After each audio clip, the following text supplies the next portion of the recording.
I didn't mean to do it. I don't believe you. Please, don't go to the Dean. I'll try. I'll do anything. No.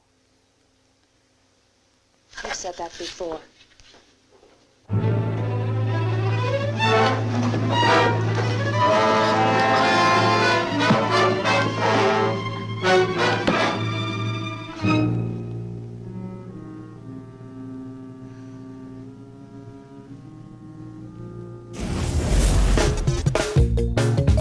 Corman's Catfights.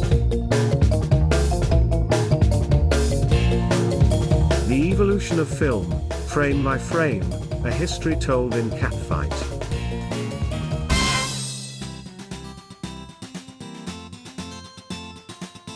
Roger Corman.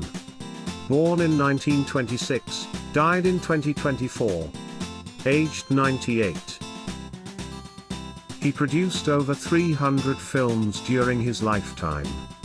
Of those, he directed 50 himself. His life was devoted to filmmaking.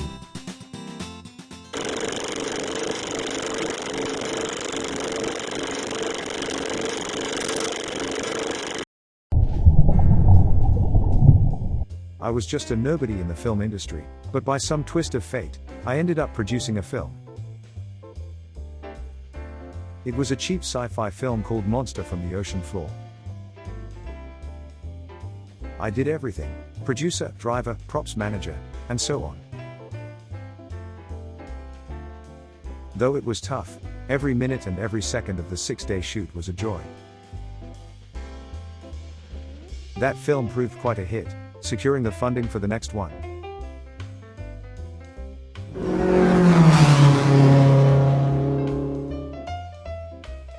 And then I started work on the second film, The Fast and Furious. It was a crime film combined with car racing, but we needed 2 cameras to shoot one particular scene. So I started operating the camera myself. At that moment, I thought, this is it. This is what I've always wanted to do. So I've decided to take on the roles of both producer and director for the next film.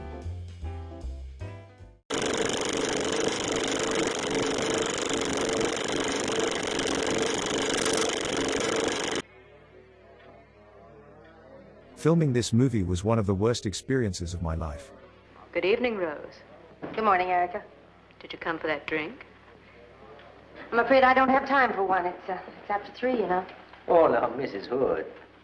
The Red Dog is open 24 hours. Mm-hmm. Well, you empty your house and put out the lights. Put them out yourself.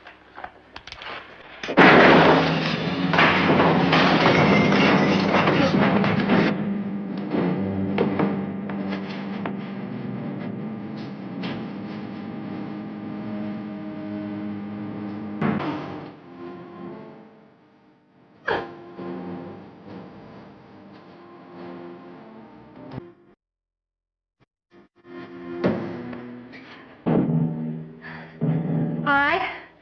Everybody, we're going to walk up and out. This place is closed for the night.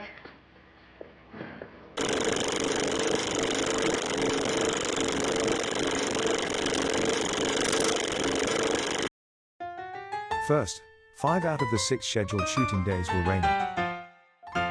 Allison Hayes, the barmaid, broke her arm and left the production. Beverly Garland, the female sheriff, sprained her ankle. Her ankle swelled up to the size of a head. That day, we were scheduled to shoot the catfight scene. After administering 4 pain-killing injections to her, we managed to continue filming. Of the 50 films, this was the only one that ran over schedule.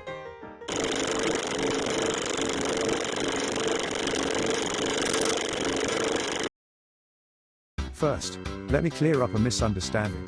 I haven't made any B movies at all.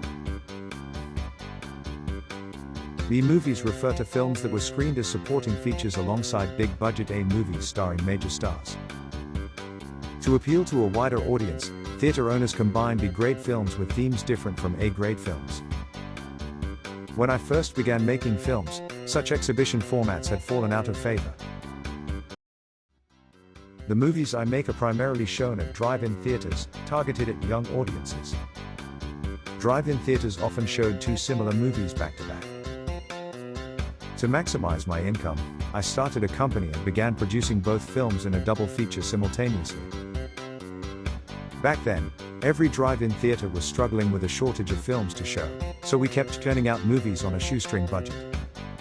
That's how I succeeded. Pretty Fighter's History of Female Fights.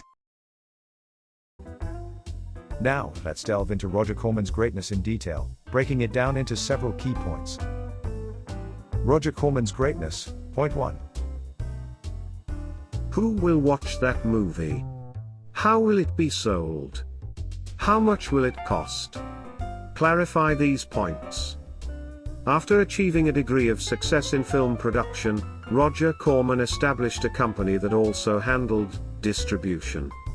In other words, he gained control over all three elements. Roger Corman's greatness, point 2. He made decisions quickly with the smallest possible team in most cases, rapidly growing the company.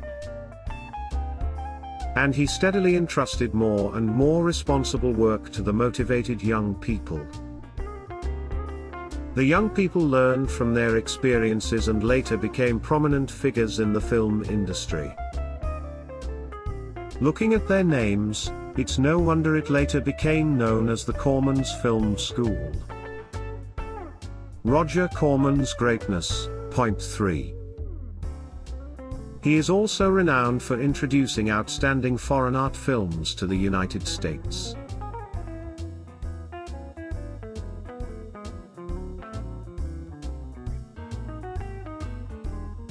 Incidentally, if Roger Corman had worked as a producer with Akira Kurosawa, renowned as a perfectionist, I suspect they would have fallen out within about 30 minutes. Corman introduced Kurosawa's 1975 Soviet film Dersu Uzala to the United States, despite it having absolutely no appeal in the American market. Pretty Fighter's History of Female Fights. As he himself stated, he made numerous low-budget exploitation films, not what you'd call B-movies. Among all those movies, this is the catfight scene I consider the absolute best. You're asking for it! No!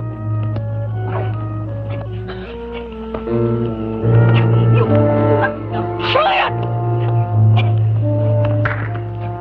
Oh, good!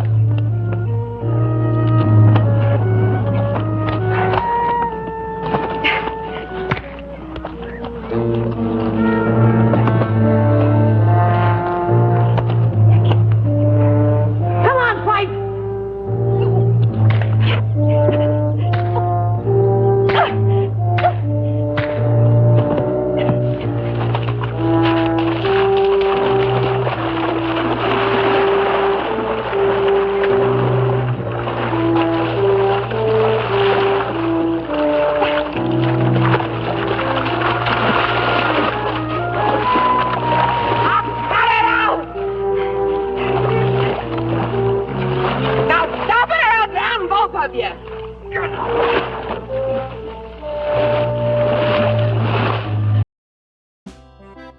How did you like it?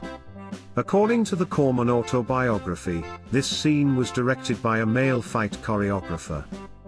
Decades ago, I personally imported a VHS tape from the United States to Japan just for this scene.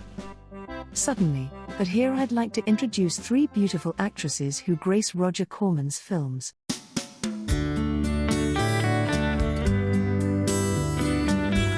Well, don't think about it now. You need some sleep. You must stay by the set tonight. Whatever you say, Tom. Good night.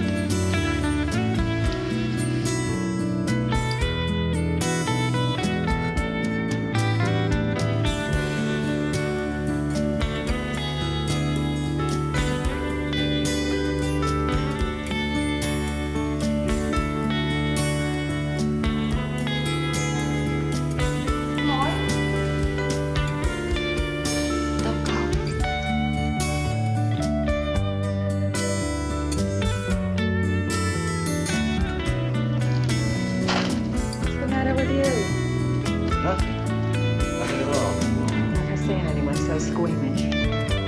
What's your opinion, Leonard? Don't ask me. Oh, come on. Now even you must see its value. Do you think that you or I could have conceived of such a thing, much less executed it?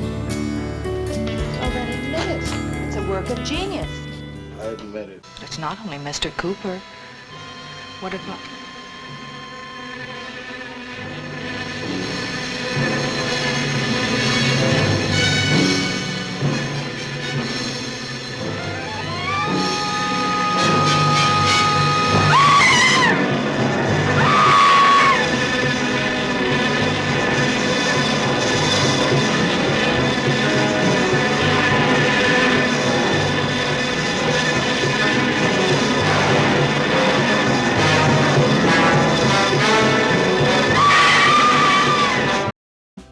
By the way, how do you personally evaluate Roger Corman as a film director?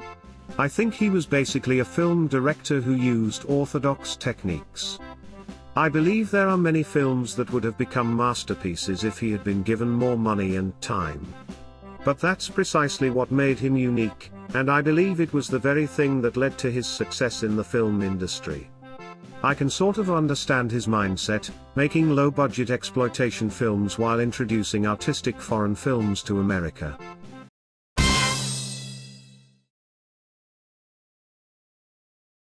First place, Little Shop of Horrors. Second place, Machine Gun Kelly. Third place, The Bucket of Blood.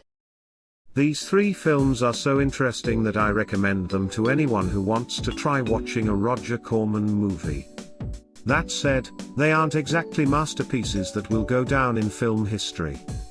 So even someone like him may eventually be forgotten.